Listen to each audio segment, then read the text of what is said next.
Hi, అందరికీ నమస్తే. ఈరోజు సండే స్పెషల్. సరదాగా బయటకు వెళ్ళి సరదాగా గడుపుదామని ఒక ఆలోచన కలిగి మేము బయలుదేరడానికి సిద్ధపడ్డాం. బయలుదేరుతున్నాం. అయితే సడన్గా నా చిన్న భార్య,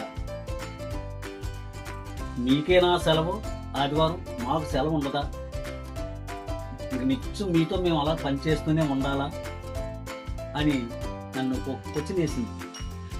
ఓ ఓ ఓ ఓ, ఆగండి ఆగండి ఆగండి. చిన్న భార్య అంటే ఎవరు అనుకుంటున్నారా? నా సెల్ అండి. నా సెల్ ఏమంటుందంటే నాకు ఆదివారం సెలవు ఇవ్వండి అని అంటుందండి. అంతేగాని చిన్న భార్యని ఎందుకన్నానంటే ఈ టెక్నాలజీ పెరిగిన తర్వాత భార్యనన్నా వదిలేస్తున్నారు కానీ సెల్లను మాత్రం వదలట్లేదండి. అందుకని సెల్లని సెకండ్ భార్య అని పోల్చాను. కాబట్టి ఈ ఆదివారం నుండి ప్రతి ఆదివారం నా మొబైల్కి సెలవిస్తున్నానండి. మరి ఉంటానండి. అందరికీ నమస్తే, సెలవు.